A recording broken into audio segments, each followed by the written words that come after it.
Eh bien, on se plaint d'avoir des weekly qui se ressemblent et qui n'ont pas de surprise. Eh bien, pour le coup, la surprise, elle a bien été présente pour ce NXT. Et bonjour à toutes et à tous, on se retrouve aujourd'hui pour mon récap de NXT du 27 mai 2025. Et ce NXT va s'ouvrir avec Ricky Saints qui défend son titre de champion nord-américain face à Ethan Page dans un combat de 13 minutes. Les deux s'étaient attaqués du côté de NXT Battleground. Les deux s'étaient déjà affrontés du côté de NXT Stand and Deliver. Donc, c'est une histoire qui dure et qui dure. Et cette fois-ci, on va avoir un match beaucoup plus personnel, on va avoir un match beaucoup plus violent. On n'est pas vraiment sur un match technique, même si la qualité technique est au rendez-vous, mais on est plutôt sur une brawl, on est plutôt sur un gros bordel. Je ne sais pas si j'ai vraiment apprécié ce qu'il s'est passé, parce que concrètement les deux vont se jeter l'un sur l'autre, même avant le début du match. La sécurité est obligée d'intervenir, on est obligé de lancer le match alors que les deux sont en train de se frapper à l'extérieur du ring, et les deux vont continuer à se frapper à l'extérieur du ring alors que la sécurité essaye de les séparer. On a même la General Manager Ava qui va venir, et à ce moment-là, je pense qu'elle va faire de ce match un match sans disqualification, mais c'est pas vraiment ce qu'elle fait. Elle va simplement dire aux arbitres d'être un peu plus laxiste, et je comprends pas trop le pourquoi du comment. À ce moment-là, Ethan Page va profiter d'un moment d'inattention de la part de Ricky Saints pour porter son Twist of Fate sur Saints sur une chaise. C'est assez dévastateur, et c'est ça qui va faire toute la différence, parce qu'ensuite derrière, Ricky Saints va vendre cette blessure au niveau du cou, va même baver un peu partout. Il le vend magnifiquement bien, et du coup on a Ricky Saints qui se fait ultra dominé sur le ring. Comme je le disais, on n'est pas sur un match ultra technique, mais on est sur un match où Ricky Saints se fait dominer, se fait détruire par Ethan Page, jusqu'au moment où Ricky Saints arrive à revenir dans le match, puis Ethan Page va faire une espèce de rebond avec les cordes qui vont rebondir justement dans le cou de Ricky Saints. Il en profite encore une fois pour porter son Twist of Fate et remporter ce combat. Encore un changement de titre, Ethan Page devient champion nord-américain. Quel est le but, quel est l'intérêt de faire ça? J'en ai aucune idée. Est-ce que c'est pour que Ricky Saints aille un peu plus haut dans la carte? Je ne sais pas. En tout cas, on avait imaginé Ethan Page aller du côté du roster principal. Là, il se retrouve champion nord-américain, donc on n'a pas l'impression que ce soit réellement les plans. Je suis un peu troublé par tout ce qui s'est passé. Mike Santana, superstar de la TNF et ses débuts du côté de NXT, va faire face à Tavion Hayes. Santana, on l'a vu du côté de NXT Battleground, on l'avait vu en coulisses, on l'a vu dans un petit segment avec Trick Williams, et là avec Trick Williams qui est champion TNA, on va continuer à avoir des superstars de la TNA du côté de NXT, donc c'est plutôt pas mal. On va avoir un match de 10 minutes qui était excellent, qui va même mériter les This is Awesome du public de NXT. Non, c'était un superbe match. En ce moment, on parle beaucoup de Miles Bourne du côté de NQCC,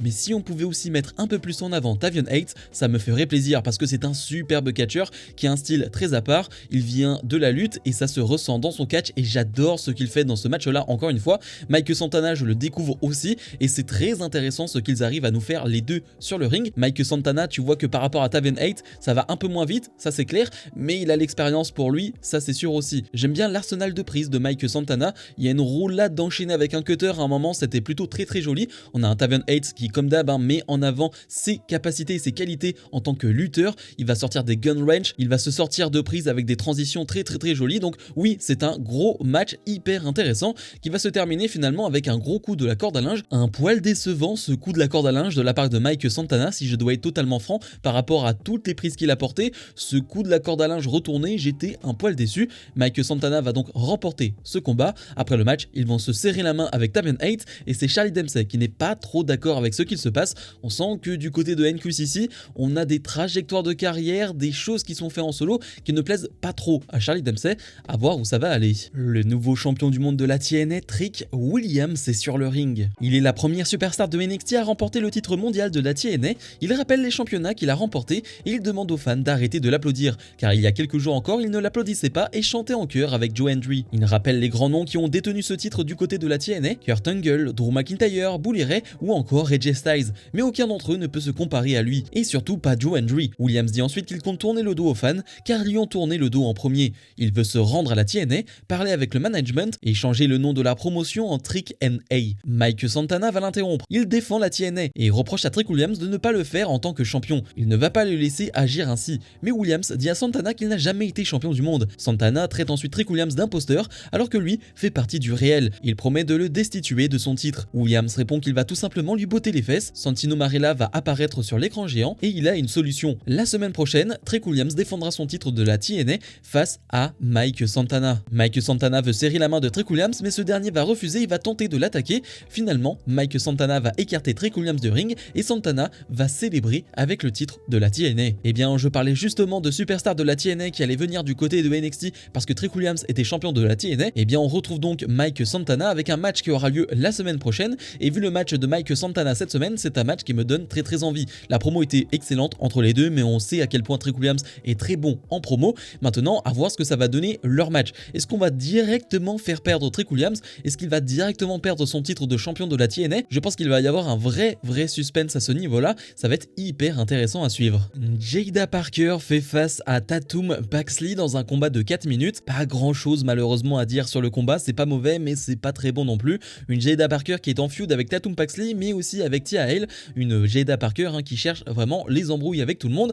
Et donc oui, le combat, il n'y a pas grand chose à en dire. Et Jada Parker va simplement prendre l'avantage lorsqu'elle va balancer les poupées sur le ring de Tatum Paxley. On voit des poupées qui ressemblent à Gigi Dolin et Yashutsi et du coup Tatum Paxley est totalement perturbée. Jada Parker en profite pour porter son coup de hanche et remporter ce combat. Après le match, Tia Hale va directement se jeter sur Jada Parker et Jada Parker va quitter le ring. On peut imaginer que dès la semaine prochaine, on aura un Tia Hale face à Jada Parker et si on leur laisse un peu de temps, ça peut être très sympa. Troy et Jasper, le gagnant de la saison 1 de LFG, fait face à Dante Chen, un combat qui ne va pas durer. Alors moi personnellement, je ne connais pas du tout un Jasper Troy, on l'a simplement vu la semaine dernière sans prendre à Obafemi, mais je n'ai rien vu de lui, je n'ai rien regardé de LFG, donc je vais le découvrir avec vous. Là c'est 3 minutes de combat et il ne m'a pas vraiment impressionné. C'est un big man, ok, mais c'est un big man parmi tant d'autres pour l'instant. Bien sûr, mon avis n'est pas définitif, je n'ai vu que 3 minutes de sa part, donc je ne vais pas en dire plus.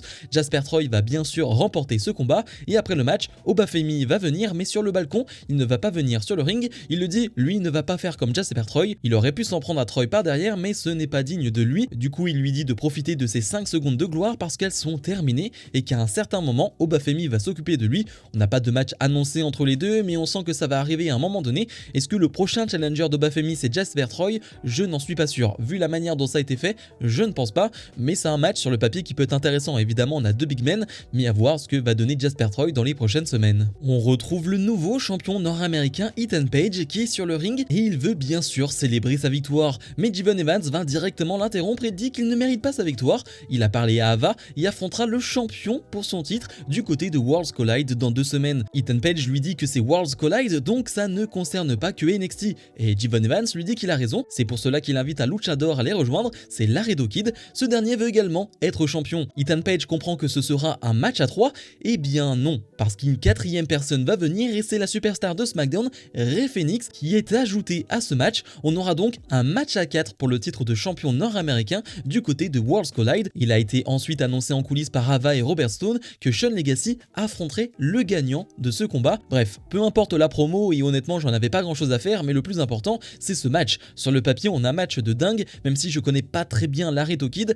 j'en ai lu que des très bonnes choses. Il est champion Cruiserweight du côté de la AAA, donc j'ai envie de voir ça. Ça peut être un match complètement dingue, et est-ce qu'on n'aurait pas là aussi un changement de titre avec un Javon Evans qui deviendrait champion? Ça pourrait être un bon moment. Ce qui est sûr, c'est que du côté de Worlds Collide, on a de gros matchs, de grosses affiches, et ce match-là me donne très envie. Et dans le main event, Stephanie Vaquer défend son titre de championne féminine de NXT face à Jessie Jane, une Stephanie Vaquer qui est dans d'autres feuds en ce moment parce que, eh bien, même pendant le match, on va avoir Chick, Tormenta et Dallas, je ne sais pas si je prononce bien leur nom, qui vont intervenir pendant ce match. C'est 2 adversaires qu'elle affrontera du côté de Worlds Collide. Stephanie Vaquer sera en équipe avec Lola Vice, une Lola Vice qui d'ailleurs pendant le match va écarter les deux du ring, ce qui va nous donner un vrai match 1 contre 1 entre Vaquer et Jessie Jane, 1 contre 1 ou presque, parce que du côté de Jessie Jane, on a Fatal Influence qui est présent et qui vont faire énormément d'interventions, mais si on parle sans intervention, c'est un vrai bon match de catch. J'ai beaucoup aimé ce qu'elles ont fait,